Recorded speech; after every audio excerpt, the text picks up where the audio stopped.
하나님 말씀은 베드로 후서 1장 12절에서 2장 11절까지입니다. 베드로 후서 1장 12절부터 제가 봉독하겠습니다. 그러므로 너희가 이런 것들을 알고 또 이미 받은 진리 안에 서 있으나 나는 너희들로 이것들을 항상 기억하게 하려 한다. 내가 이 장막에 사는 동안 너희를 일깨워 생각나게 하는 것이 옳다고 생각한다. 이는 우리 주 예수 그리스도께서 내게 보여주신 것 같이 내가 내 장막을 떠날 때가 임박한 것을 알기 때문이다. 내가 떠난 후에도 너희가 항상 이것들을 생각나게 하려고 힘쓰고 있다. 너희에게 우리 주 예수 그리스도의 능력과 강림을 알게 한 것은 우리가 교묘하게 만든 이야기를 따라서 한 것이 아니다. 우리는 그분의 크신 위엄을 직접 목격한 자들이다. 지극히 큰 영광 중에서 그분에게 음성이 들려오기를 이는 내 사랑하는 아들이니 내가 그를 기뻐한다 하실 때 그분께서 하나님 아버지께로부터 존귀와 영광을 받으셨다. 우리가 그 거룩한 산에서 그분과 함께 있을 때 하늘에서 들려오는 이 음성을 들었다. 또 우리에게는 더 확실한 예언의 말씀이 있어 어두운 것을 비추는 등불과 같으니 너희는 날이 새어 너희 마음속에 샛별이 오를 때까지 이 말씀에 주의하는 것이 좋다. 너희는 먼저 이것을 알아야 한다. 곧 성경의 모든 예언은 자기 마음대로 해석해서는 안 된다는 것이다. 예언은 언제나 사람의 뜻을 따라 나온 것이 아니라 오직 성령의 감동하심을 받은 사람들이 하나님께 받아 말한 것이기 때문이다. 21절까지 봉독했습니다.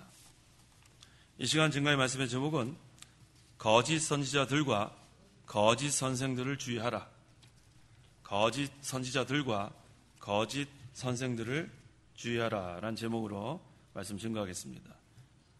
1장 12절 12절 그러므로 너희가 이런 것들을 알고 또 이미 받은 진리 안에 서 있으나 나는 너희들로 이것들을 항상 기억하게 하려 한다. 이미 받은 진리, 오늘 오전 시간에 증거했던 그 신앙의 열매를 맺기 위한 8가지, 이것이 이미 받은 진리입니다. 이 진리의 말씀을 반복해서 가르치는 것이 중요해요. 이 반복 학습이라고 하죠. 반복 학습. 반복 학습하지 않으면 다 흘려 떠내려 보냅니다. 우리 교환 보지 말고 오전의 제목이 뭐예요? 교환 보지 말고. 반복 학습 필요하죠? 새까맣게 잊어버렸어요. 교환을 보세요. 뭐였죠? 하나님께 맡기고 믿음으로 굳게 서라. 이게 반복 학습이에요. 우리가 체험하고 있죠? 그래서 아는 것 같은데 자꾸 또 한번 반복하는 거예요. 독생자가 뭐죠? 새까맣게 잊어버렸잖아요. 독생자는 본질로 하나님의 영원한 아들. 반복하니까 또 생각나죠? 그래서 반복 학습이 필요한 거예요. 양자는 하나님의 은혜로 입양된 아들. 잘 기억하시네요. 그래서 제가 이렇게 말씀 전할 때 자꾸 반복하는 거예요. 또 반복하는데 유익이 또 뭐가 있냐면 저한테 유익이 있어요. 저도 자꾸 잊어버려요. 그래서 반복하면서 저도 다시 한번 생각하고. 자, 이미 받은 진리. 신앙의 열매를 맺기 위한 8가지. 오전 시간에 증거한 거. 자, 근데 13절. 내가 이 장막에 사는 동안 너희를 일깨워 생각나게 하는 것이 옳다고 생각한다. 베드로서를 읽어보면 그 나그네 사상이 많이 나오죠. 나그네와 연관이 되는 게 장막이죠. 장막, 텐트. 나그네는 집을 짓고 살지 않아요. 나그네는 장막 가지고 다닙니다. 움직이는 게 나그네예요. 우리가 이 세상 사는 동안에 나그네로 사는데 특별히 여기 장막이라 했는데 이 장막은 우리 육체를 가리킵니다. 고린도후서 5장 1절에 만일 땅 위에 있는 우리의 장막집이 무너지면 하나님께서 지으신 집, 곧 손으로 지은 것이 아닌 하늘에 있는 영원한 집이 우리에게 있다는 것을 알고 있다. 우리의 장막집이 무너진다는 것이 죽는다는 거예요. 장막집이 무너지면 우리가 죽으면 죽는다는 것은 영혼과 육체가 분리되는 거예요. 그러면 우리의 영혼은 어디로 가는가? 하나님께서 지으신 집, 영원한 하늘나라로 가는 거예요. 그래서 이 세상 사는 동안은 나그네예요, 나그네. 본향은 어디예요? 하늘나라. 하나님이 본향에 오라 그럴 때까지는 나그네로 지나는 거예요. 나그네 생활. 옛날에 최 무슨 가수가 인생은 뭐 나그네길 누가 불렀죠? 최유준. 인생은 나그네길. 그 사람과 어떻게 깨달았는지 몰라요. 믿는 사람인지 모르겠어요. 잘 깨달았어요. 인생은 나그네길. 베드로서를 읽었는지 그건 잘 모르겠어요. 자, 우리는 다 나그네. 그래서 나그네는 돌아갈 곳이 있었어요. 너무 좋아요. 그냥 나그네로 방황하면은 문제지만 돌아갈 본향이 있는 나그네. 우리 성도는 돌아갈 집이 있습니다. 요한복음 14장 2절에는 내 아버지 집에는 거주할 곳이 많다. 우리 믿는 자들이 아무리 많아도 다 거주할 수 있어요. 영원한 우리의 본향 하늘나라. 이것을 일깨워 생각나게 하는 게 지금 이 본문의 말씀이에요. 그 다음에 우리 하나님의 종들은 자꾸 이것을 반복해서 일깨워줘야 돼요. 이 세상 사는 것은 나그네다. 장막집이 무너지면 영원한 하늘나라 간다. 이걸 자꾸 알려줘야 소망을 가지고 삽니다. 14절 이는 우리 주 예수 그리스도께서 내게 보여주신 것 같이 내가 내 장막을 떠날 때가 임박한 것을 알기 때문이다. 이 베드로후서는 이 사도 베드로가 세상 떠나기 얼마 전에 기록한 것 같아요. 여기 뭐라고 했어요? 내가 내 장막을 떠날 때가 임박했다 그랬어요. 임박했다. 성경에 나와 있지 않지만 전승에 의하면 베드로는 어떻게 죽었어요? 십자가에 거꾸로 죽었다 그러죠. 예수님 십자가에 똑바로 박혔으면 나는 거꾸로 죽겠다. 성경에는 없습니다. 이걸 보면 베드로는 순교한 것을 알 수 있어요. 요한복음 20장 18절에 기록되어 있죠. 베드로가 순교당할 것. 장막을 떠날 때가 임박한 것을 알기 때문이다. 우리가 항상 이러한 자세로 살면 돼요. 장막집이 무너질 날이 임박했다. 장막을 떠날 때가 임박했다.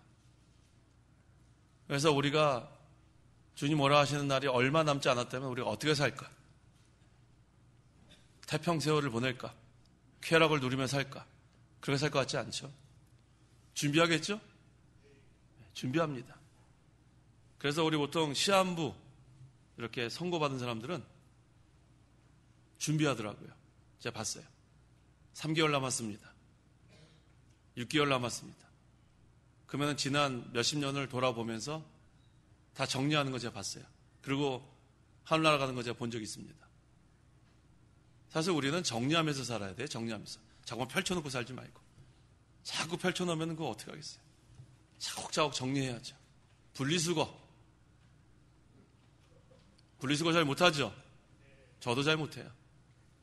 분리수거 잘 해놓으면 깔끔하지 않아요? 그래서 우리가 필요한 것들은 잘 모아놓고 쓸데없는 거 좀 정리하고 그렇게 살아가는 거예요. 자꾸만 세상의 것을 쌓아놓으면 그거 가져갈 것도 아닌데 오늘 밤 너를 데려가면 그게 너한테 무슨 소용이 있느냐. 자꾸 우리 근데 쌓아놓으려고 그래요. 펼쳐놓으려고 그러고. 나그네는 그렇게 하지 않아요. 나그네는 자꾸 옮겨야 되는데 그거 언제 다 정리해요. 미리 다 정리해놔야죠. 그래서 장막집이 무너지면 그러면 하나님 앞에 가면 되는 거예요. 15절 내가 떠난 후에도 너희가 항상 이것들을 생각나게 하려고 힘쓰고 있다. 베드로는 자기가 떠날 날이 임박한 것을 알고 자꾸 이제는 반복해서 가르치는 거예요. 자꾸 반복하는 거예요. 우리 이 목사님 소천하시기 전에도 자꾸 반복한 말씀들이 많이 있어요. 그건 중요한 것들만 자꾸 반복하는 거예요. 이 사도 베드로가 지금 중요하다고 생각하는 게 바로 이거예요. 나그네다. 우리는 장막집이다.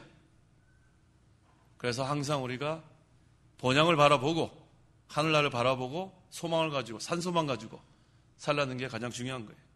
16절 너희에게 우리 주 예수 그리스도의 능력과 강림을 알게 한 것은 우리가 교묘하게 만든 이야기를 따라서 한 것이 아니다. 우리는 그분의 크신 위엄을 직접 목격한 자들이다. 또 이 베드로가 강조하고 있는 게 뭐냐면 주님의 재림이에요. 재림하신다. 준비하라는 거예요. 준비하라. 마지막 시간에 제가 강조할 건데 준비하라. 주님의 재림이 가까웠다. 그러면 준비하는 거예요. 준비하는 거. 유비무환. 미리 준비를 해놨으면은 이길 수 있었는데 방심하다가 당하는 거예요. 방심하다가. 무장하는 거, 준비하는 거 다 비슷한 겁니다. 그리스도께서 큰 능력으로 강림하신다는 진리, 이것을 강조하고 있는 거예요. 그런데 이 베드로가 그 예수님 변화산에서 함께 있었죠? 그 제자 3명 누구예요? 베드로, 야고보, 요한. 세 제자 중에 한 명이 베드로예요. 그 17절 읽어보세요. 17절 지극히 큰 영광 중에서 그분에게 음성이 들려오기를 이는 내 사랑하는 아들이니 내가 그를 기뻐한다 하실 때에 그분께서 하나님 아버지께로부터 존귀와 영광을 받으셨다.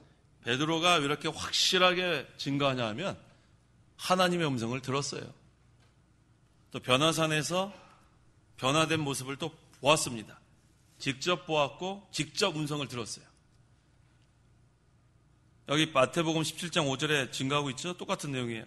그가 아직 말하고 있을 때 빛나는 구름이 그들을 뒤덮였으며 마침 구름으로부터 음성이 들려왔다. 이는 내 사랑하는 아들이다. 내가 이 아들을 기뻐하니 너희는 이 아들의 말을 들어라. 하나님의 음성. 하나님이 예수님을 어떤 아들이라고 했어요? 내 사랑하는 아들. 독생자. 본질로 하나님이 영원한 아들인데 우리 때문에 죽이셨어요. 하나님의 사랑은 무한한 사랑이죠. 독생자를 죽이시는 사랑. 하나님의 사랑을 확증한 것을 우리가 알 수 있습니다. 내가 이 아들을 기뻐하니 왜 사랑하는 아들을 기뻐하는가? 온전한 순종을 했습니다. 온전한 순종. 죽기까지. 그 다음에 하나님의 능력으로 살려놓으신 거예요. 그래서 사랑하는 아들이고 이 아들을 기뻐한다고 했습니다. 이는 내 사랑하는 아들이니 내가 그를 기뻐한다. 베드로가 이 음성을 들었어요. 18절 우리가 그 거룩한 산에서 그분과 함께 있을 때에 하늘에서 들려오는 이 음성을 들었다. 들었다고 했죠? 예, 음성을 들었어요. 우리는 누구예요? 베드로, 야고보, 요한. 이 거룩한 산은 무슨 산이에요? 변화산. 마태복음 읽어보세요. 마태복음 17장 1절 2절.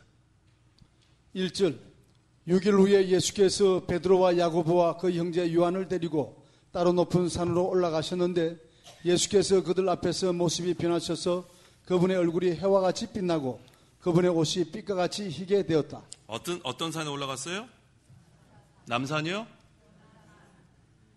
안산이요? 여기 변화산 전에 무슨 산이라고 그랬어요?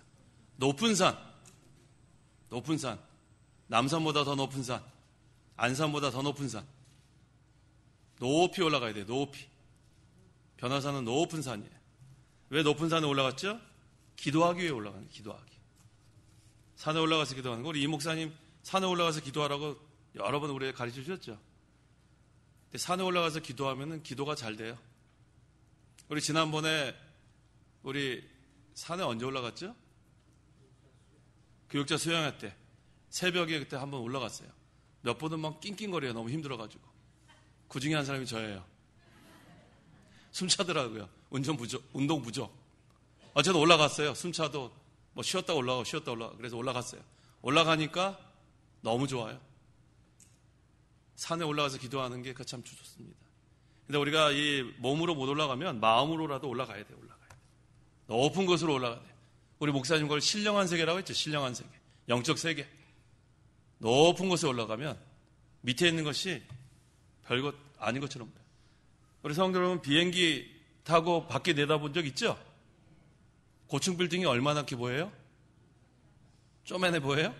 네, 성냥갑 같이 보이죠. 사람은 보이지도 않아요. 사람은 보이지도 않아요. 높은 곳에서 보면 별것도 아닌데 지들끼리 싸우고 있어요. 보이지도 않는데.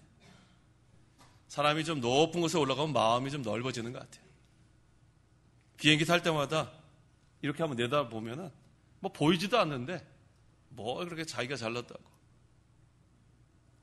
자, 우리는 높은 곳에 올라가는 그런 신앙생활. 그게 중요한 거예요. 그래서 기도하기 위해 올라가셨고 변화하시려고 올라갔고 그 다음에 세상을 멀리 떠나기 위해서 올라가는 거예요. 우리가 마음도 세상을 떠나야 되지만 몸도 좀 이렇게 떠나 있으면 그 마음이 복잡하지 않습니다. 기도하러 갈 때마다 느끼는 거예요. 마음이 복잡하지 않아요. 그 다음에 하나님만 바라봐요. 높은 곳에 올라가면 볼 게 없어요. 하늘만 봐야지 어딜 보겠어요. 뭐 옆 사방 둘러봤더니 나무 뭐 볼 게 있어요? 하나님만 바라보는 거예요. 유익이 많습니다. 그래서 우리가 올라가는 생활 힘써야 합니다. 올라가고 또 올라가고. 그곳에서 베드로가 하늘에서 나는 하나님의 음성을 들었습니다. 예수님의 재림에 대한 예언이 확실한 증거입니다. 19절. 또 우리에게는 더 확실한 예언의 말씀이 있어 어두운 곳을 비추는 등불과 같으니 너희는 날이 새어 너희 마음속에 새별이 떠오를 때까지 이 말씀을 주의하는 것이 좋다. 베드로가 내 사랑하는 아들이다. 나는 이 아들을 기뻐한다. 그 음성을 직접 들었는데 또 변화산에서 예수님이 변화되는 모습을 직접 보았는데 그거보다도 더 확실한 예언의 말씀이 있다는 거예요. 그게 무엇일까요? 성경 말씀이에요. 성경 말씀. 직접 듣고 직접 본 것보다도 더 확실한 예언이 성경 말씀입니다. 그래서 이 신약 시대에 사는 성도들은 복이 많아요. 기록된 말씀이 있으니까 복이 많은 거예요. 구약 성도들은 구약 성경도 없었고 앞으로 오실 그리스도를 바라보면서 믿었는데 우리는 구속을 성취하신 예수님을 믿고 또 기록된 구약 성경, 신약 성경이 다 있던 그 말씀. 그래서 우리가 이 귀한 줄 알고 성경 말씀을 새해에는 좀 읽어야 되겠어요. 새해 결심 중에 성경 좀 읽겠다는 게 있었어요? 있었어요? 없었어요? 3일은 가겠네요. 3일은 가겠다고요. 작심? 네. 작심 3일. 그 다음에 4일째 또 작심하세요. 그러면 1년 동안에 다 성경 읽을 수 있어요. 작심 3일 한 다음에 또 작심 3일 하고. 계속 반복하면은 1년 가요. 성경 몇 장씩 읽기로 결심하셨어요? 몇 장이요?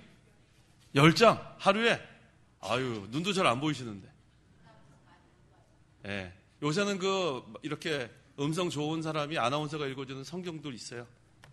그거 구입해가지고 그냥 들으세요. 잘 안 보이잖아요. 그러니까 연세 드신 분들은 성경 읽어도 되고 뭐 듣는 것도 괜찮고. 네, 괜찮습니다. 어쨌든 읽든지 듣든지 성경이랑 가까워지세요. 이게 확실한 예언 아니에요. 확실한 예언. 그 다음에 성경 많이 읽었다고 자랑하지 마세요.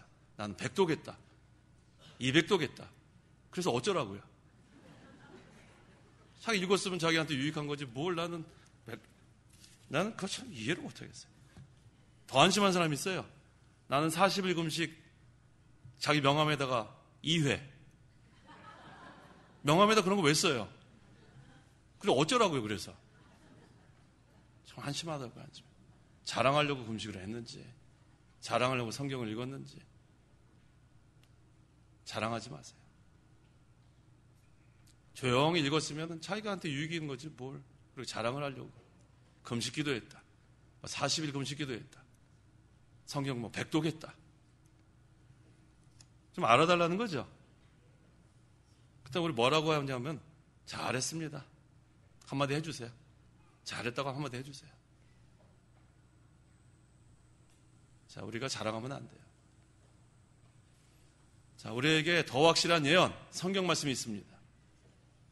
이 말씀, 이것이 우리에게 주어졌는데 날이 새어 너희 마음속에 샛별이 오를 때까지 이 말씀에 주의하는 것이 좋다. 말씀을 읽는 게 좋은데 깨닫는 게 또 중요한 거예요. 깨닫는 거. 100도 가면 뭐예요? 100도 가면. 물어보면 뭐 읽었는지 하나도 모르는데. 제가 한심한 사람 얘기 들은 적이 있는데 속독법이라고 있어요? 속독법. 속독법 배워가지고 성경을 백독했다는 거예요. 그래서 은혜 받았냐고 그랬더니 은혜는 안 받았는데 하여튼 기분 좋대요. 백독해갖고. 그게 무슨 유익이 있어요? 무슨 유익이냐 말이에요. 한 번을 차근차근 의미를 깨달으면서 일독하는 게 더 중요한 거 아니에요? 속독법으로 자랑하는 거예요. 자랑. 난 속독법으로 백독했다. 그게 뭐 자랑이에요. 중요한 것은 깨닫는 게 중요한 거예요. 깨닫는 거.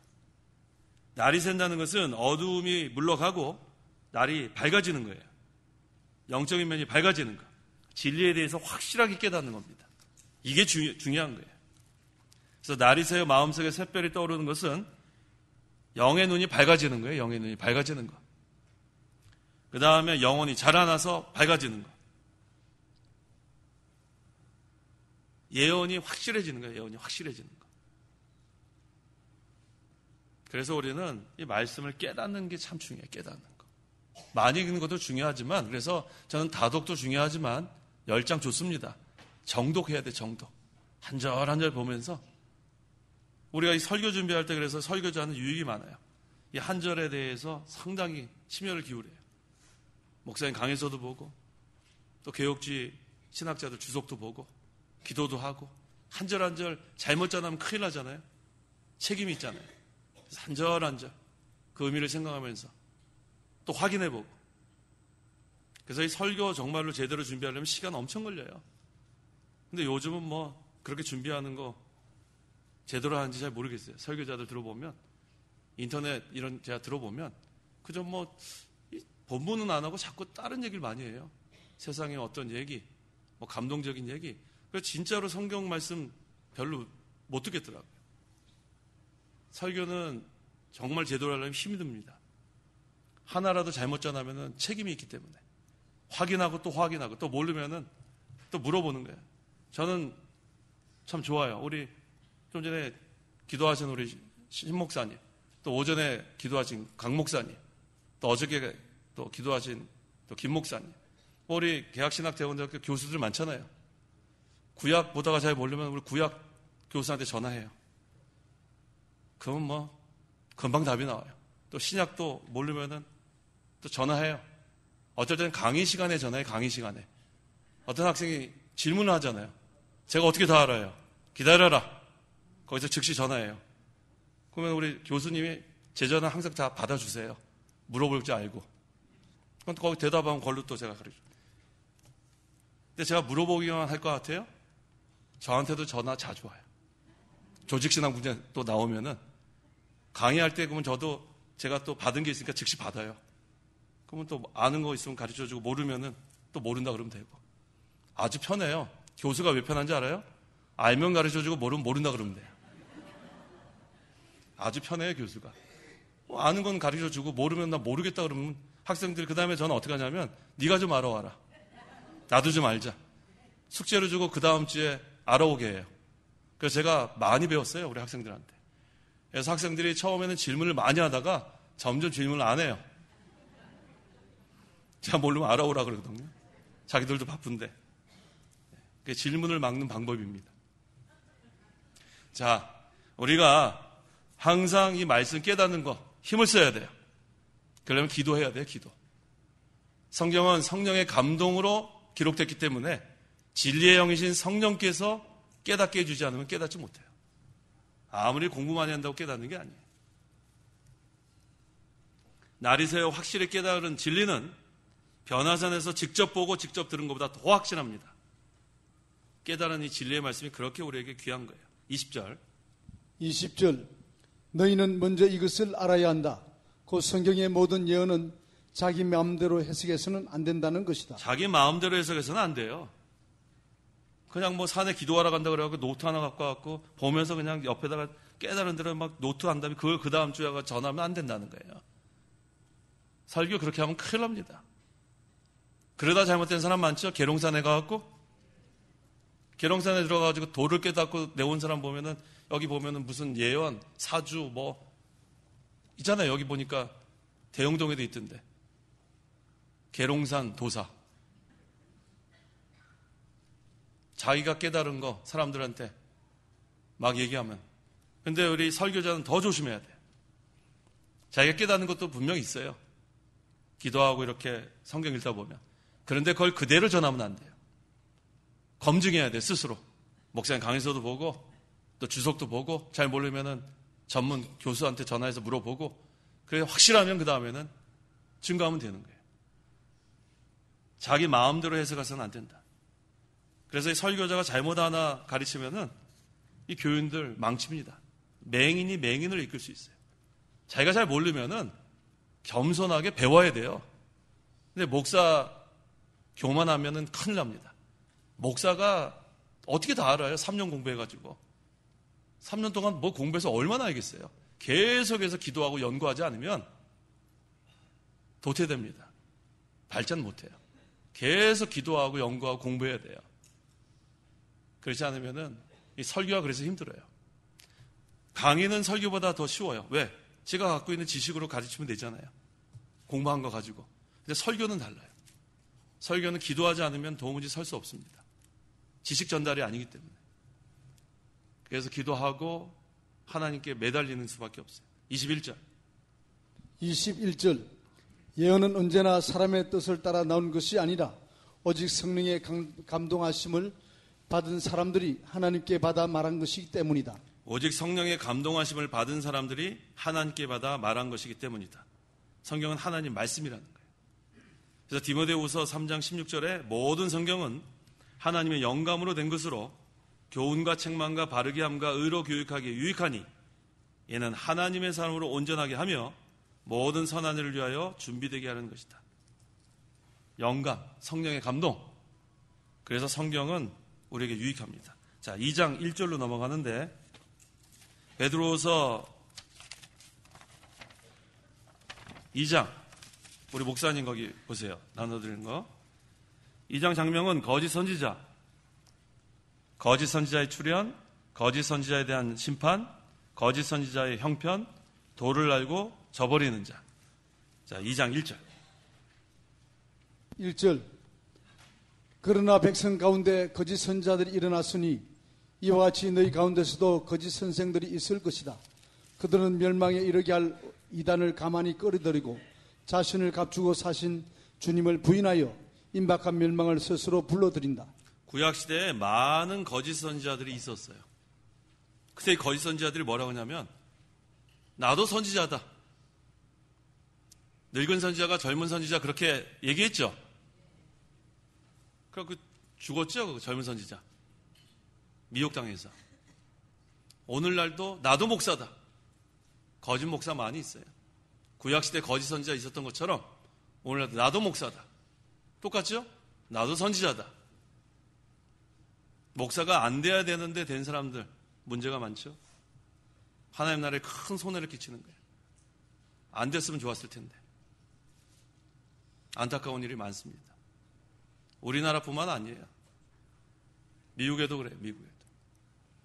미국에도 한인 그런 타운에, 코리아 타운에, 한인 사회에 지금은 잘 모르겠는데 제가 한 10년 전에만 해도 한 1000개가 넘어요.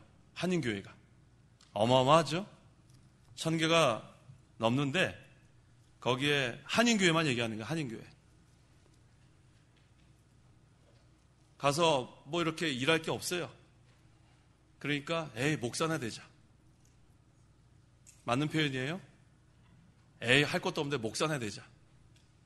그래서 거기 불법으로 이렇게 제대로 인가받지 못한 그런 신학 가르치는 데서 속성 코스가 있어요. 속성 코스. 6개월 단기 코스. 그래서 6개월 만에 신학 공부 다 하고 1년 만에 안수받고 자기네끼리 모여가지고 목사가 돼서 그래서 한 1000여 개의 교회 중에서 한 500개는 1년마다 바뀝니다. 목사 1년 만에 되고 그 다음에 간판 하나 걸고 근데 그게 되겠어요? 6개월 1년 이렇게 신학 공부해가지고 어떻게 설교를 하겠어요? 그러니까 못하고 또 그만두고 다시 세상 일로 돌아가고 그 다음에 또 다른 사람이 에이 목사나 되자 그래갖고 또 간판 걸고 갔더니 교회 이름이 바뀌어 있고 한 그 길에 수십 개가 있어요. 근데 1년 만에 가보면 다른 이름으로 교회가 또 있고 이게 문제죠? 그게 과연 미국 한인타운에만 그럴까요? 우리나라는 안 그럴까요? 우리나라도 그래요? 제주도도 그래요? 네, 제주도도 그렇대요. 한집사님 어디서 한집사님? 못 오셨어요, 한집사님? 예? 안 오셨어요? 예. 한집사님이 없으니까 허전해서 그래. 자, 저한테 뭐 말씀하시는데 오늘 김영경 집사님 대신 말씀해 주시잖아요. 자, 우리가 정말로 사명감 있는 주의 종이 필요할 때, 욕심 없는 사꾼이 아닌 정말 하나님 나라만을 위해서 그는 흥하고 나는 쇠하겠다는 그러한 정신으로 희생하는 그런 목회자가 필요한 때예요. 마지막 때는 이 거짓 선지자들이 많이 나타나고 또 거짓 선생들이 많이 나타납니다. 그래서 교회가 혼란해요.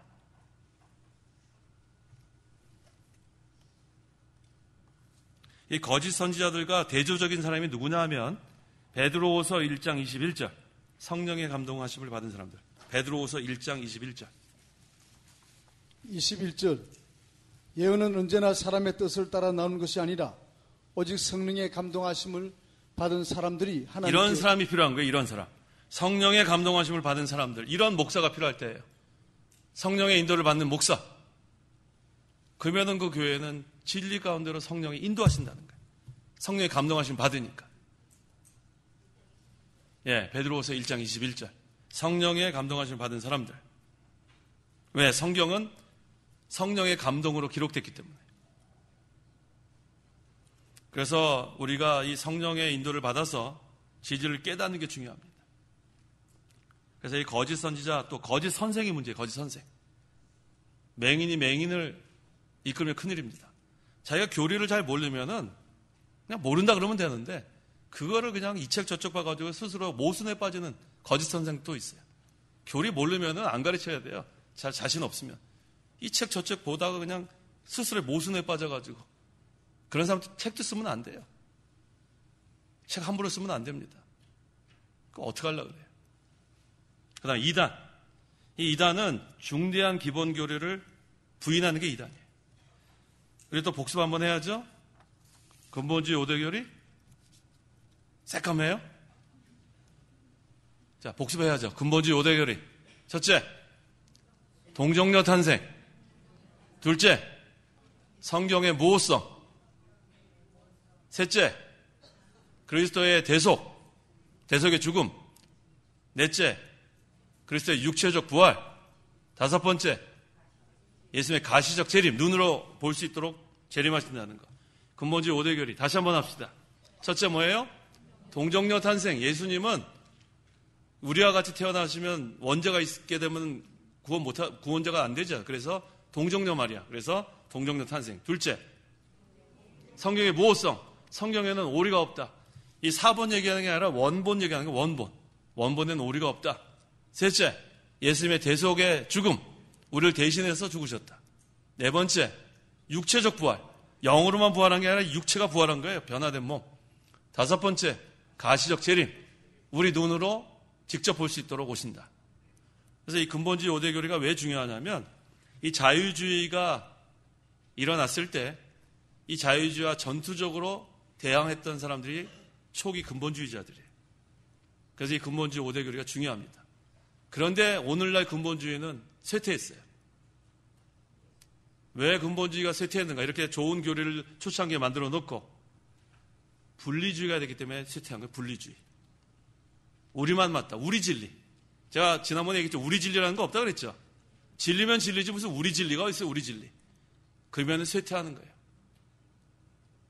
정복하고 장악해야지 왜 분리돼갖고 우리 것만 맞다 이렇게 하면 쇠퇴하게 돼 있지 않아요?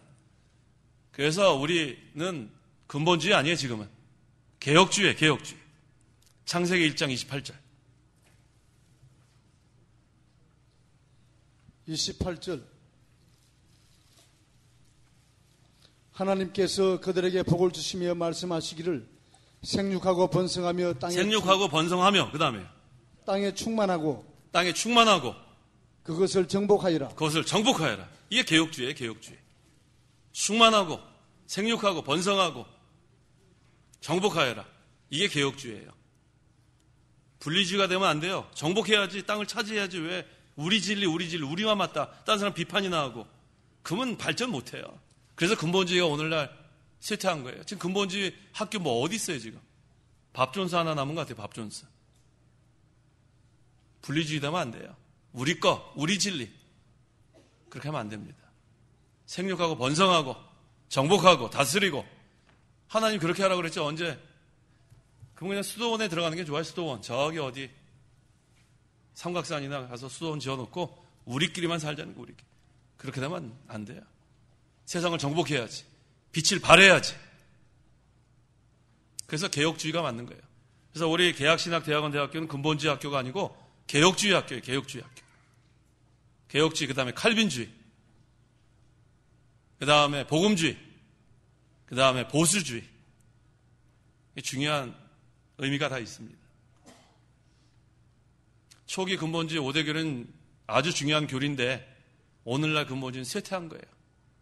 하지만 이 개혁주의는 지금 얼마나 정복하고 영향력을 주는지 몰라요. 그 웨스트민스터 그 신학대학원이 개혁주의예요. 처음에 동부에 있다가 여기 또 인재들이 또 동부에 못 가니까 서부에 또 세우고 또 서부에 또 세우고 나니까 중부에도 또 세우고 그래서 지금 웨스트민스터 신학대학원이 3개가 있어요. 미국에. 동부, 서부, 중부. 점점 정복하고 다스리고 영향력 있게 가는 거예요. 근데 근본주의 학교들은 점점 하나씩 없어지잖아요. 그래서 우리 개혁신학대학원대학교는 개혁주의 청교도 신앙으로 굳건히 서나갈 거예요. 오늘 오전 예배 끝나고 제가 홍보를 못했는데 이번에 2018학년도 우리 신입생을 모집합니다. 이제 또 잊어버릴까 봐 지금 생각났을 때 하는 거예요. 우리 김성수 과장 언제 전형하죠? 1월 8일부터 모집하죠. 1월 8일부터 모집합니다. 근데 전형은 언제예요? 2월 며칠? 2월 9일 금요일 날 9시 30분 우리 광주에 있는 그 신대원 사무실로 오면 됩니다. 그래서 그걸 다 좀 홍보해 주세요. 우리 하나님의 종들을 자꾸만 우리가 배출해야 되겠는데 우리가 지금 극동방송에서 아침 6시 50분 그 다음에 저녁 5시 50분에 계속 지금 홍보 방송이 나가요. 그걸로 다 되지 않아요. 우리 여러분들이 4년제 대학교 졸업하고 동등 자격이 있는 사람들은 우리 개혁신학대학원대학교로 보내시면 돼요. 교육부 인가를 받은 개혁신학대학원대학교는 개혁주의와 청교도 신앙으로 인재를 양성합니다. 자세한 문의는 홈페이지로 제가 그렇게 방송한 게 있어요. 20조짜리. 근데 그거 해가지고 사람들 모집하기 힘들어요. 자, 다 알려주세요. 100% 장학금입니다. 학비 하나도 없어요. 교육부 인가받은 학교 중에서 학비 하나도 받지 않는 학교는 저희 학교밖에 없어요. 그래서 잘 이렇게 하나님의 종들 우리가 배출해야 되겠는데 모집하는 데다 협조해 주시면 좋겠습니다.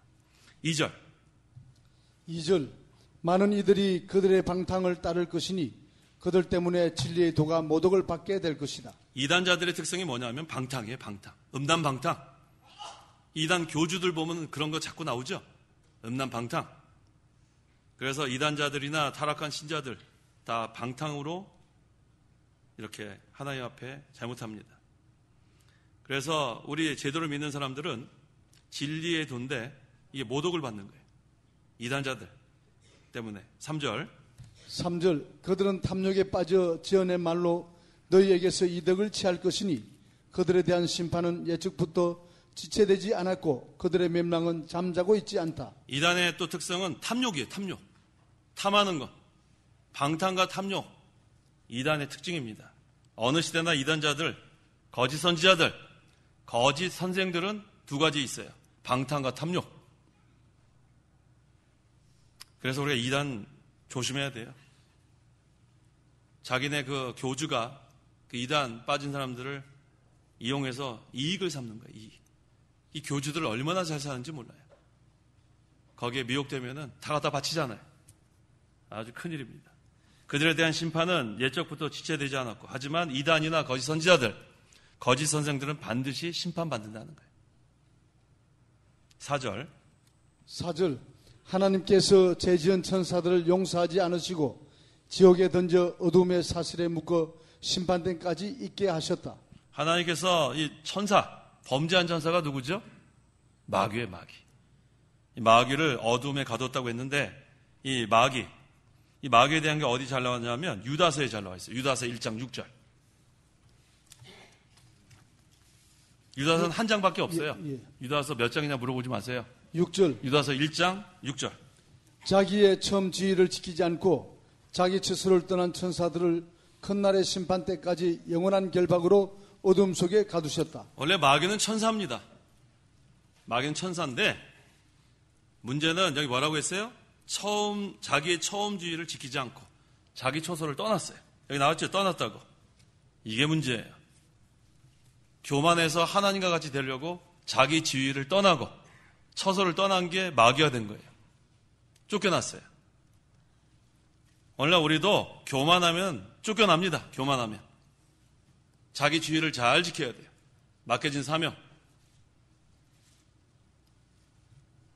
누구에게나 다 맡겨진 자리가 있어요. 자기 자리. 그거 잘 지켜야 돼요. 이 마귀가 그거 지켰으면 마귀 되지 않았어요. 마귀 된 것은 교만 때문에 마귀가 된 거예요. 교만 때문에. 그래서 교만한 자는 누구에게 속한 거예요? 마귀에게 속한 거예요. 교만하면 안 돼요. 교만은 하나님이 대적합니다. 겸손은 하나님이 은혜를 베푸시고, 겸손은 하나님께 속하고. 따라해보세요. 겸손은 하나님께 속하고, 교만은 마귀에 속한 것이다. 성도 여러분은 겸손해요? 교만해요? 겸손해야 돼요. 겸손해야 돼요. 겸손하면 하나님께 속한 겁니다. 전사도 교만하니까 마귀가 된 거예요. 결과는 어두움에 가둬놓습니다. 어두움에. 그래서 이 어두운 것은 마귀가 좋아하는 거예요. 어두운 것. 어두운 거 좋아요? 캄캄한 거 좋아요? 안 좋죠? 우린 빛의 세계가 좋은 거예요. 빛의 세계.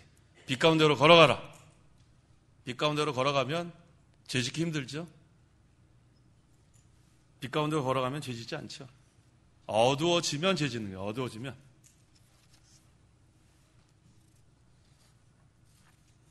그래서 우리는 항상 빛 가운데로 걸어가면 마귀의 영역 밖이에요. 어두운 데로 가면 마귀한테 미혹받을 염려가 있어요. 빛 가운데로 걸어가야 합니다. 5절. 5절. 그분께서 옛 세상을 용서하지 않으시고 경건하지 않은 자들의 세상을 홍수로 덮으실 때에 오직 의의 선포자인 노아의 8 식구만 지켜주셨다. 자, 노아 시대 죄악이 관영했죠? 죄악이 관영했어요. 하나님 심판, 뭘로 심판하셨어요? 물로 심판하셨죠? 그 지역만 홍수가 났죠? 뭘 또 대해요? 전 세계가 다 홍수가 난 거예요. 전 세계가. 로컬 플러드가 아니고 유니버설 플러드예요. 전 세계가 다 홍수가 난 거예요. 다 죽었어요. 다 죽었어요. 몇 명 살았어요? 8명밖에 못 살았어요. 이거 보면 예수님 재림하실 때 믿음을 보겠느냐 하지 않았어요? 구원받은 사람이 몇 명인지 알 수 없어요. 정신 바짝 차려요. 정신 바짝 차려요. 지금 뭐 상당히 믿는 사람이 맞는 것 같지만 믿음을 보겠느냐 예수님 그러지 않았어요? 노아 시대는 8명밖에 구원받지 못했어요. 8명. 다 죽었어요. 이 좁은 길이 참 중요해요. 좁은 길로 가는 사람은 숫자가 적습니다. 하지만 적은 무리여 뭐라 그랬어요? 두려워하지 마라. 적은 무리여 두려워하지 마라. 끝까지 의의 길, 끝까지 진리의 길 걸어가는 게 중요한 거예요. 사람 숫자가 중요한 게 아니에요. 의의 길, 진리의 길, 빛 가운데로 걸어가는 거. 그게 구원의 길이에요. 하나님의 말씀을 순종해서 노아는 구원의 방주를 잘 준비했어요. 이 교회는 구원의 방주 역할을 잘해야 돼요. 진리의 세계, 사랑의 세계, 구원의 세계가 이루어지는 것이 되어야 합니다. 하나님 나라. 그분께서 옛사람을 용서하지 않으시고 경건하지 않은 자들의 세상을 홍수로 덮으실 때 오직 의의 선포자라 했죠. 의의 선포자. 노아는 의의 선포자예요. 의의. 의를 세워나가는 자예요. 의. 불의한 자들은 다 물에 흡슬려 가고 의만 남습니다. 하나님 나라에는 의가 있죠? 3가지 중에 의 있어요? 하나님 나라는 먹고 마시는 것이 아니라 오직 성령 안에서 의와 기쁨과 평강이잖아요. 의가 있잖아요. 의는 남아요. 끝까지. 의를 선포하는 자, 의를 세워나가는 자. 그래서 너희는 먼저 그의 나라와 그의 의를 구하라 그런 거예요. 의를 선포하는 거예요. 불의를 용납하면 안 돼요. 불의. 불의를 용납하면 의가 세워나갈 수 없습니다. 그 다음에 마태복음 24장 37절에서 39절. 37절. 노아의 날들과 같이 인자가 오는 것도 그러할 것이다. 홍수 이전 시대에 노아가 방주에 들어가던 날까지 사람들이 먹고 마시고 장가들고 시집가다가 홍수가 와서 그들을 다 썰어버릴 때까지 그들은 알지 못하였으니 인자가 오는 것도 그러할 것이다. 노아의 날들과 같이라고 했죠? 비슷해질 것 같아요. 지각이 관영하고, 그 다음에 홍수 이전에 어땠다고 했어요? 방주에 들어가기 전에 사람들이 먹고 마시면 안 돼요? 먹어야죠. 마셔야죠. 그 다음에 장가들면 안 돼요? 시집가면 안 돼요? 이게 왜 안 돼요, 이게? 거기에 도취되면 안 된다는 거예요, 도취되면. 믿는 일을 하는데 우리가 첫째로 해야지 먹고 마시는데 다 기울어지고 시집가고 장가하는데 다 기울어지고 세상에 다 기울어지고 믿는 일 잘 못하면 안 된다는 거예요. 그래서 하나님 나라는 뭐라 그랬어요? 먹고 마시는 것이 아니라 그랬잖아요. 먹고 마시는 것이 아니라. 오늘날 이 교회가 변질이 돼서 먹고 마시는 그런 장소가 되고 말았어요. 예배당이 먹고 마시는 장소가 돼요. 예배당은 그 앞에 예배가 붙잖아요. 예배. 뭐 하는 곳이에요? 예배하는 곳이 예배당이에요. 왜 예배당에서 자꾸만 먹고 마시는 것으로 그러한 모임으로 변질되면 안 돼요. 예배당은 예배당의 모습 그대로 간직해야 돼요. 자꾸만 먹고 마시는 쪽에 하게 된 게 그게 바로 인본주의예요, 인본주의. 사람들 어떻게 하든지 모아보려고. 그래서 먹고 마시는 거 좋아하는 사람들 많이 모으면 뭐예요? 진리를 사모하는 사람들이 모여야지. 쭉정이 몇 푸대 있으면 뭐예요? 알고 몇 알만 있으면 되는 거지. 그렇지 않아요? 우리가 한번 키를 이렇게 한번 하면 어떻게 돼요? 쭉정이는 다 날아가요. 뭐만 남아요? 알곡은 쬐만한 것도 거기 남아있다고요. 진리를 사모하는 자들의 모임이 교회입니다. 부르심을 받은 자들의 모임. 먹고 마시는 거 좋아서 모이는 것이 아니라 진리를 사모하는 자들의 모임이 돼야 합니다. 예배당은 예배하는 곳이에요. 교회당은 부르심을 받은 자들, 진리를 사모하는 자들의 모임이 있는 장소예요. 자꾸 이것을 왜 세상 먹고 마시는 그러한 장소로 변질시키면 안 돼요. 그래서 사람들 많이 모이면 뭐예요? 그래서 큰 교회는 어떤 게 큰 교회죠? 진리가 큰 교회가 큰 교회예요. 사람이 많다고 해서 큰 교회가 아니라 진리가 얼마만큼 많이 깨달은 교회인가, 진리대로 세워나가는가, 그게 큰 교회의 기준이 돼야 돼요. 교회는 진리의 기둥과 터라고 했죠. 그게 중요합니다. 6절. 또 그분께서 소돔과 고모라의 성읍들을 심판하시되 멸망받아 죄가 되게 하셔서 장차 경건하지 않은 자들에게 본보기로 삼으셨다. 소돔 고모라 시대 또 나왔죠. 이때도 먹고 마시고 음란방탕. 여기 음란방탕이 하나 들어가죠. 동성연애. 이 말세의 마지막 때의 동성연애. 뭐 대낮에 뭐 이제는 이거 뭐 벌거벗고 다녀도 제재도 가지 않고 기독교 단체도 같이 피켓 들고 같이 걸어가고 있고, 이 큰일 났어요. 큰일 났다. 7절에 그러나 무법한 자들의 음란한 행실 때문에 고통을 당하는 의로운 롯은 건지셨습니다. 의로운 롯이라고 했죠. 앞으로 오실 그리스도를 믿음으로 의롭다 되는 거예요. 이때 우리는 더욱더 정신 차리고 깨어 기도하고 분별할 수 있어야 돼요. 잘못된 것은 잘못된 것을 분별할 수 있어야 돼요. 성경대로, 성경에 어긋나는 것은 받아들이면 안 돼요. 무법한 자들은 성경을 떠난 자들입니다.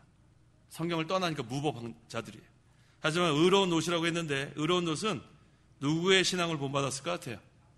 그렇죠. 삼촌 아브라함의 신앙을 본받은 거예요. 따라다녔으니까. 그래서 아브라함과 같이 앞으로 오실 그리스도를 믿음으로 신자가 됐습니다. 그래서 소돔 고모라가 멸망당할 때 롯은 구원을 받았어요. 8절. 이 의로운 자가 그들 가운데 살면서 날마다 보고 듣는 무법한 자들의 행위 때문에 그의 의로운 마음이 고통을 당하고 있었다. 그의 의로운 마음이 고통을 당하고 있었다.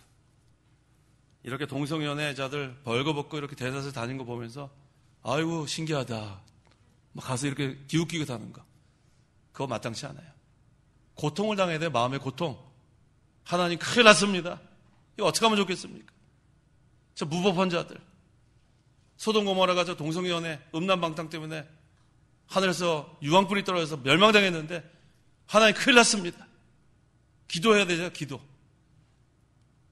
구경 가서 하지 마요. 구경할 필요가 뭐가 있어요?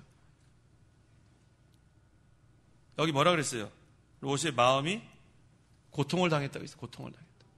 애통해야 돼. 애통해. 지금 우리가 애통해야 하는 때예요. 애통해야 하는 때. 무법한 것을 보면서 애통해야죠. 애통한 자는 복이 있나니 천국이 저희 것입니다. 애통하는 자가 복이 있어요. 그런 걸 보면서 아무 생각 없이 무감각하면 안 돼요. 잘못된 것은 잘못됐다 그래야 돼요. 잘못됐다. 하나님을 경외하는 것은 악을 미워하는 거예요. 잠언 8장 13절. 13절. 여호와를 경외하는 것은 악을 미워하는 것이다. 네. 여호와를 경외하는 것은 뭐라고요? 악을 미워하는 거예요. 악을 미워하는. 잘못된 건 잘못된 거예요. 의로운 마음을 가지고 무법을 보며 마음이 애통해하는 것. 그게 중요합니다. 9절. 9절. 주께서는 경건한 자들을 시험에서 건져내시고 불의한 자들을 심판의 날까지 형벌 아래 가두어 두실 것을 아시니. 하나님은 어느 시대나 경건한 자는 보호해 주십니다. 끝까지 믿음 지키는 자는 건져내 주세요. 시험에서.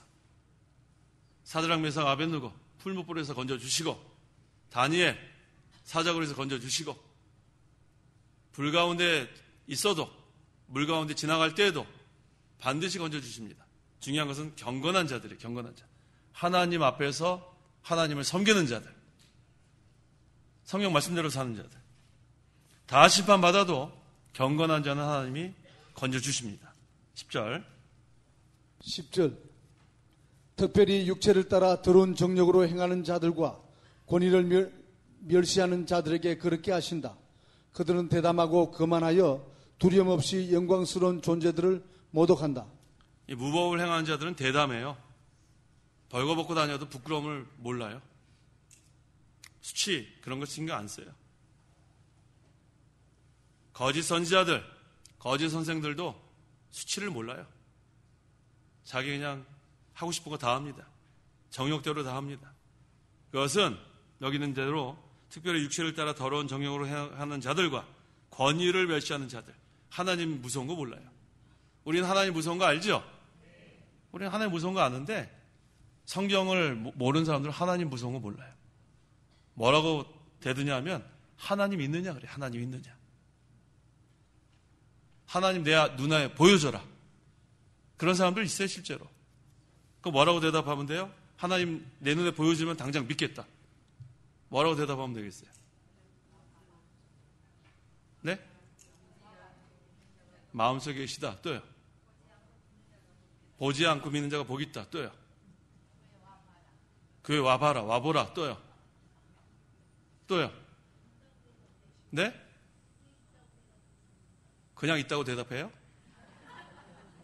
보여달라는데? 당장 내 눈에 보여달라는데 그냥 있어. 그래요? 있는 줄 알아. 그러면 돼요? 어떻게 하면 되겠어요? 영이기 때문에 안 보인다. 아유, 아주 좋은 대답 나왔네요. 영이기 때문에 안 보인다. 예, 이게 정답이에요. 너 죽는다. 그렇죠. 하나님 보면 죽는다 그랬잖아요. 맞아요. 죽는다. 그래도 보여줄까? 너 죽는데? 자, 이 어리석은 자들은 하나님을 눈으로 보려고 그래요. 하나님 영이시라고 그랬잖아요. 영이시. 하나님 어떻게 봐요? 또 실제로 보면 죽고. 그다음 아까 또 누가 말씀하셨죠. 우리는 보지 않고 믿는 자들이에요. 우리는 보지 않고 믿는 자들. 그래서 복된 자들이에요. 그래서 참 감사한 거는 우리는 보지 못했는데 믿어진다니까요. 보지 못했는데. 보여달라고 그런 사람들한테 우리가 이걸 어떻게 전해요? 우리 첫날 제가 뭐 얘기했죠? 말할 수 없는 기쁨 했죠? 이 좋은 걸 어떻게 전하죠? 전할 방법이 없어요. 믿지 않는 사람한테는. 그래서 믿지 않는 사람한테는 간단하게 전하세요. 간단하게. 어떻게 전하면 좋겠어요? 무슨 천국, 무슨 지옥? 예수 천당, 불신 지옥. 예. 근데 요새는 불신 지옥은 빼놓고 하더라고요. 너무 심하다고. 지옥 전하면 너무 심해요? 승질내요? 제주도에선 그래요? 서울에서는 안 그래요. 서울에서는 승질내지는 않아요. 신경질을 많이 내요? 예. 자, 요즘은 이 지옥에 대한 그러한 생각을 자꾸 축소시켜요. 좋은 것만 얘기해요. 좋은 것만. 예수 믿으면 좋습니다만 얘기해요. 좋습니다. 예수 믿으면 좋습니다. 그건 맞아요. 틀린 거 아니에요. 그런데 예수 안 믿으면 그 다음에 얘기해야 돼요. 예수 안 믿으면. 지옥에 형벌이 있습니다. 뜨거운 불 속에서 영원히 고통당합니다. 그것도 전해야 돼요. 그래서 우리 복음주의 에서도 이 지옥 너무 강조하지 말라 그래가지고 존 스타트 같은 경우는 존 스타트가 복음주의 세상 떠났는데 존 스타트 그 사람이 그래서 조건적 영원 멸절설을 주장한 거예요. 조건적 영원 멸절설. 우리가 믿는 것은 영원 불멸설이에요. 영원히 없어지지 않는다. 불멸.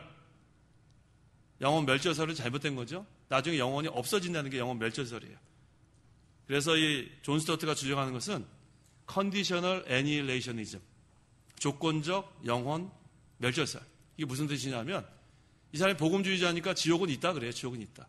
지옥 없다 그러면 이단 아니에요. 그래서 지옥은 있는데 지옥에 가서 이 세상에서 죄를 많이 지은 사람은 오랫동안 고통을 당하고 죄를 좀 적게 지은 사람은 짧게 고통을 당하고 나중에는 영원히 멸절된다. 그럴듯하죠? 그럴듯해가지고 많은 우리 복음주의자들이 거기 넘어갔어요. 영국에서. 그 사람이 주장하는 것은 하나님은 사랑이라는 게 사랑. 하나님이 사랑인데 어떻게 영원토록 형벌을 받게 하겠느냐. 끄떡끄떡 하면 안 돼요. 그게 존 스타트의 주장이에요.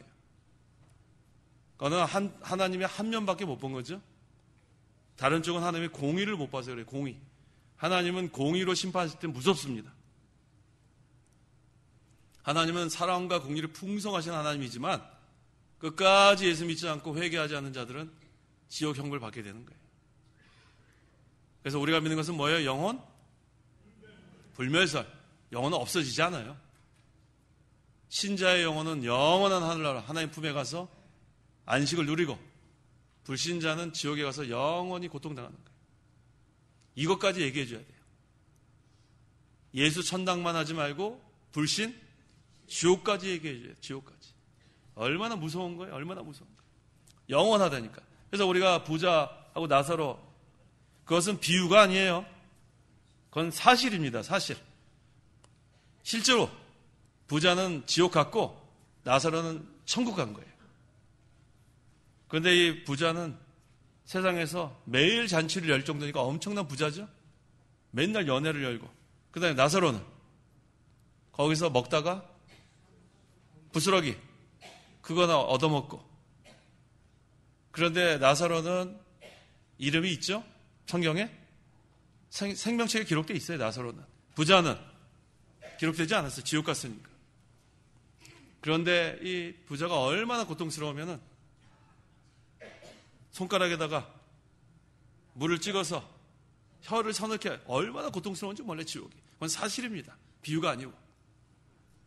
그 다음에 더 고통이 뭐냐면 천국이 바로 보여요. 밝은 데서는 어두운 게 안 보이지만 어두운 데서는 환한 것이 보이잖아요. 그 고통으로 형벌 고통으로 당하고 또 천국을 보면서 고통을 당하고 또 고통이 또 있어요. 세상에 기억이 남아있어요. 그래서 나사로를 보내서 자기 형제들을 좀 전도하라서 여기 오지 못하게 해라는 거예요. 세상에 대한 기억도 남아있어요. 얼마나 고통스러운 것이 지옥이에요. 나사로에 대해서는 자세히 안 나와 있죠. 우리 가서 보라고. 얼마나 좋은 것인지 우리 가서 보면 와, 그거밖에 안 나와 있잖아요. 그 다음에 뭐 자세히 안 나와 있잖아요. 우리가 가서 봐야 돼요. 얼마나 좋을지 모르겠어요. 첫날 제가 그래서 뭐라 그랬어요? 무슨 기쁨? 말할 수 없는 기쁨. 그러니까 표현할 수 없는 거예요. 표현할 수 없는. 그 말할 수 없는 기쁨을 우리는 천국에 가서 누리게 되는 거예요. 그래서 너무너무 기대가 되지 않아요? 너무너무 기대가 돼요. 하늘나라 가면 얼마나 좋을까? 얼마나 좋을까? 네? 보석으로 깔린 것보다 더 좋아요. 황금길 더 좋아요. 그거는 우리가 표현할 수 있는 최고로 그렇게 한 거고, 말할 수 없는 기쁨. 그래서 우리가 하늘나라 가면은 깜짝 놀랄 것 같아요. 깜짝 놀랄 것 같아요. 너무너무 좋아서. 그런데 그것을 이 세상에서도 맛보며 살라는 거예요. 맛보며. 하늘나라의 기쁨도 맛보고, 평강도 맛보고, 하나님의 위로도 받고. 그래서 우리 이 세상에서는 환난과 핍박 중에서도 우리 심령은 의와 평강과 기쁨이에요. 하나님 나라가 임했으니까. 그래서 예수님이 하나님 나라는 이미 임했다고 한 거예요. 너희 가운데, 너희 안에. 그래서 우리가 환난과 핍박이 와도 우리 심령에 하나님 나라만 이루어지면 앞으로 우리가 누릴 말할 수 없는 기쁨을 미리 맛보는 거예요. 맛만 좀 보다가 하나님 뭐라고 하면 장막집 무너지면 그 다음에 쑥 들어가는 거예요. 하늘나라에. 우리 이 목사님은 가서 뭐라고 하면서 들어가라고 그랬어요? 나에게는 예수님의 피가 있다. 예수님의 피가 있다. 네, 얼마나 좋아요. 예수님의 피를 믿지 않는 사람들은 못 들어간다 그러지 않았어요? 참 그 생각하면 너무 좋지 않아요? 너무 좋아요. 죽음의 공포 없는 게 얼마나 좋은지 몰라요. 사람 다 죽을까 봐 벌벌 떠는 거 아니에요? 우리는 사나 죽으나 그리스도의 것이다. 양통신앙. 살아도 좋고 죽어도 좋고. 세상은 이런 사람은 감당할 수 없어요. 얼마나 좋아요. 얼마나 좋아요. 예수 믿는 게 그래서 좋습니다 하는 거예요. 그 다음에 믿지 않으면 지옥 간다는 것도 얘기해 주고. 11절. 11절. 더 큰 힘과 능력을 가진 천사들이라도 주님 앞에서 그들을 거슬러 모욕하는 고발을 하지 않는다. 자, 여기서 우리가 한 가지 알아야 될 게 뭐냐면 유다서를 읽어야 이것을 이해할 수 있습니다. 유다서 1장 9절. 9절. 천사장 미가엘도 모세의 시체에 대하여 마귀와 다투며 논쟁할 때 감히 모욕하는 판단을 내리지 않고 다만 주께서 너를 꾸짖으시기를 원한다라고 하였다. 천사들도 계급이 있어요. 제일 높은 계급이 누군지 아세요? 천사장이에요. 천사장. 이름 미가엘. 총사령관. 치프 커맨더. 그래서 이 미가엘이라는 이름 미국 사람들이랑 이 서양 사람들 좋아해요. 그래서 어떤 이름이 많아요? 마이클, 마이코. 미국 사람들은 마이코 그래요. 마이클. 그 다음에 그 여성형이 뭐예요? 미셸. 예. 그래서 미국이나 이런 저쪽 사람들은 마이코이란 이름하고 또 마이클하고도 하고 미셸이란 이름 많습니다. 자, 이 미가엘 선지자. 선지자가 아니 천사죠. 미가엘 천사. 유다서 1장 9절에 천사장 미가엘도 모세의 시체에 대하여 마귀와 다투며 논쟁할 때 감히 모욕하는 판단을 내리지 않고 다만 주께서 너를 꾸짖으시기를 원한다 했어요. 지금 천사 중에서 제일 높은데 큰 힘과 능력을 가지고 있는 천사장인데도 불구하고 하나님 명령을 순종해서 이 마귀를 꾸짖을 때는 자기가 꾸짖지 않았어요. 뭐라고 했어요? 주께서 너를 꾸짖으시기를 원한다. 자기의 자리를 지킨 거예요. 이게 중요한 겁니다. 아까 이 마귀는 자기의 지위를 떠났어요. 교만했기 때문에.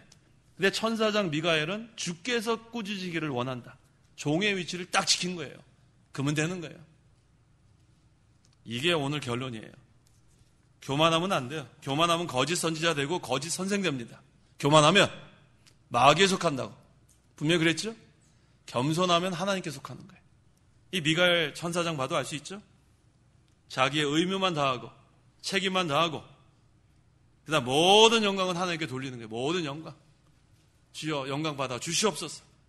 그는 응하고 나는 쇠하고 나는 광야에 외치는 자의 소리만 되면 돼요.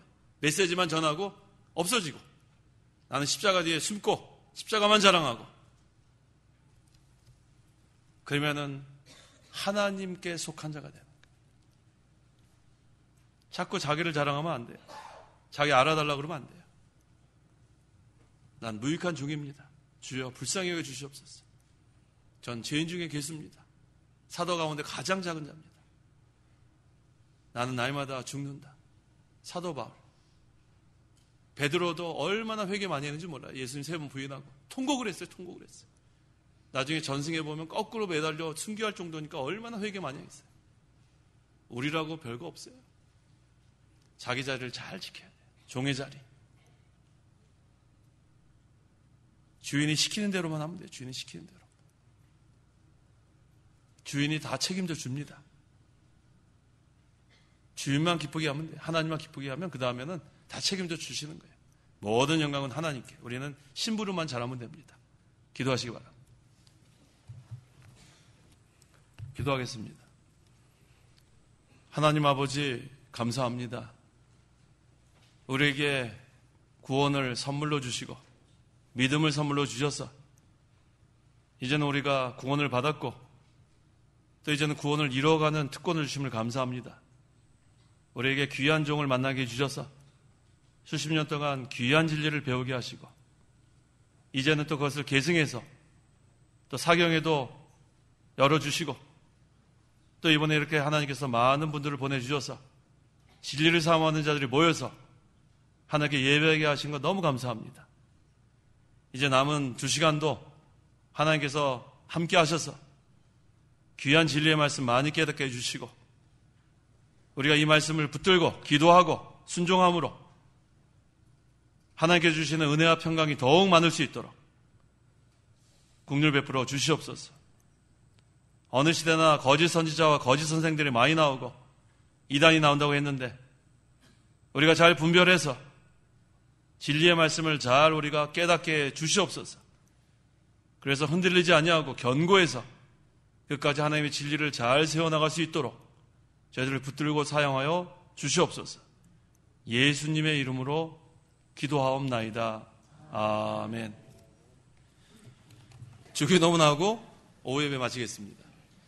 하늘에 계신 우리 아버지여, 이름이 거룩히 여김을 받으시오며 나라에 임하옵시며 뜻이 하늘에서 이룬 것 같이 땅에서도 이루어지이다. 오늘날 우리에게 일용할 양식을 주옵시고 우리가 우리에게 죄 지은 자를 사하여 준 것 같이 우리 죄를 사하여 주옵시고 우리를 시험에 들게 하지 마옵시고 다만 악에서 구하옵소서. 대개 나라와 권세와 영광이 아버지께 영원히 있사옵나이다. 아멘.